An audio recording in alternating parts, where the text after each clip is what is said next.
Guys, okay na po. Ang ating BFD, ating pinagkukuha ng 3-piece, yan po. Kasi ang mga motor natin, ayun, 3-piece yun. Tapos, 3-piece din na rin. Ari 2 horsepower, yun ay 7.5. At ito na po ang gate valve ng papuntang galing sa tangke. Pasok po yun dito. At saka, Nalalagyan ko pa pala pasok ng po doon. Papasok po doon. Yan ang entrada. Ito ang gate valve. Galing sa tangke yan. Ito po. pa ng tayo. Ito po ipapasok dito sa jacket pump. Ito po yung kanyang gate valve. Pag ginanon mo, open. Tapos yung kanyang check valve, yan po. Pagka umandar na ang jacket pump, may hihigop na siya ng tubig dito.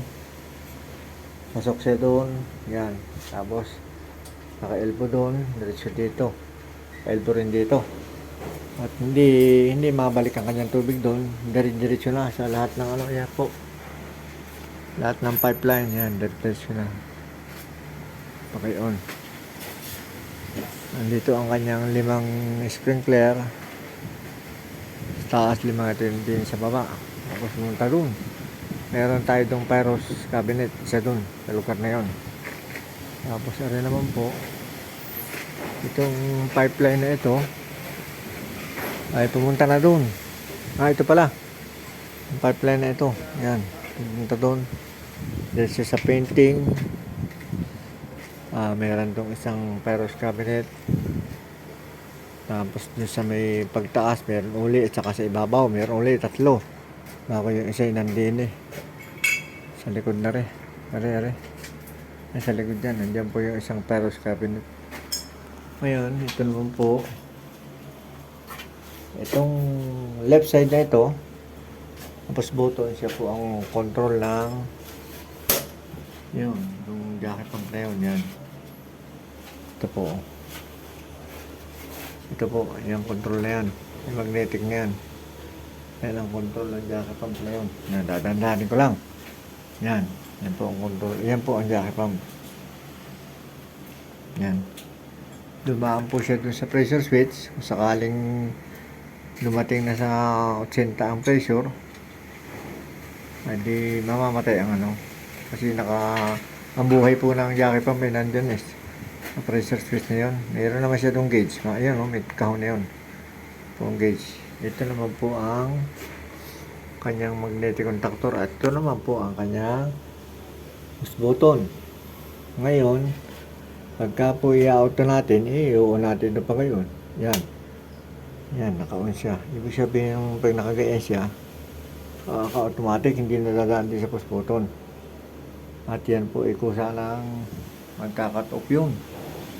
Pressure switch, pag naka-automatic siya ng gayaan. Ito namang power pump, gayon din, gagawin mo lang. Yan, naka-automatic na din po siya. Ito ang kanyang mga push button. Itong push button niya. Ito ang kanyang on na push button. Yan po, gagawin lang natin yan. Yan, gagawin lang natin. Kung gusto mong manual, papandari mo ang power pump, yan. Bago ito. Ipindutin mo, yan ang kanyang run. Ito ang kanyang stop. Ito ang kanyang control ng auto at saka ng manual. Pag nakagayang manual ka. Yan. Pag nakagayang naman ng jacket pump, na switch, manual din yan. Ito naman ang kanyang pipindutin mo ito para gumana yung jacket pump. Yun, Yan, pipindutin mo ito, jacket pump. Ito naman ang kanyang stop. At pagka po, ito naman po ang pressure switch ng fire pump. Ito po. Pag na tumaas na ang ito yung 60-40 lang. Pagdating na 60, mamatay. Ito po. Ito yung kanyang gauge. Yan pagdating na 60, hindi mamamatay na siya. Mamamatay ang motor. Sa pamagitan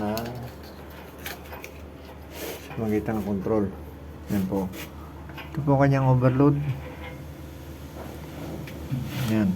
Itong overload ng fire pump. Ito naman ang overload ng jacket pump. Nakaset po ito sa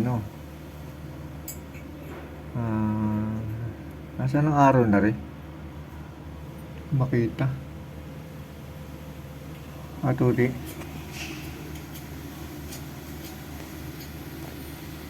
Hindi nga nagbablard. Sandali lang po. Tingnan natin ang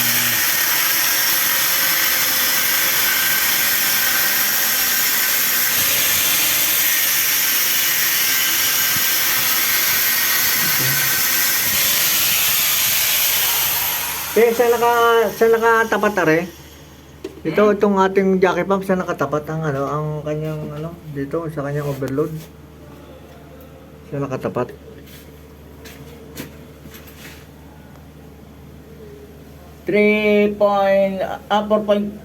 4 amperes. 4 amperes. Ano sunod doon?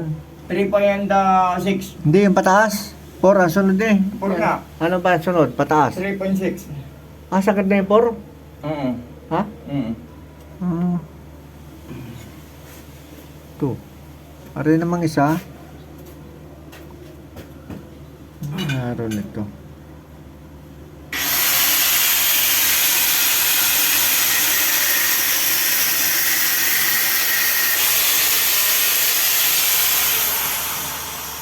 Wala naman pa yan eh. Wala siyang 5. Oo. Sarado natin guys. Ito po, nakaset up na. Ito po, ang 3-piece. Sakaling wala kasing supply dito ng 3-piece eh. Kaya, ano lang.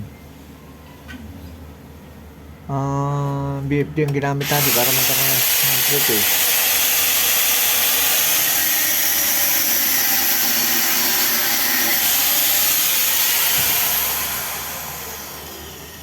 Yan po ang kanyang control. Okay na po. Pagka mo natapos na ito at may tubig na, saka natin papaandarin to. Hindi pwedeng paandarin ngayon dahil walang tubig, baka masira yung Pump. yung pump, yung impeller yan, Pillar. bawal paandarin niya ng walang tubig. Ito gayon din, antayin na lang natin ng katubig po baka po bukas tubig na titiksin na natin yan. Sige po mga kabigan, salamat po sa inyo.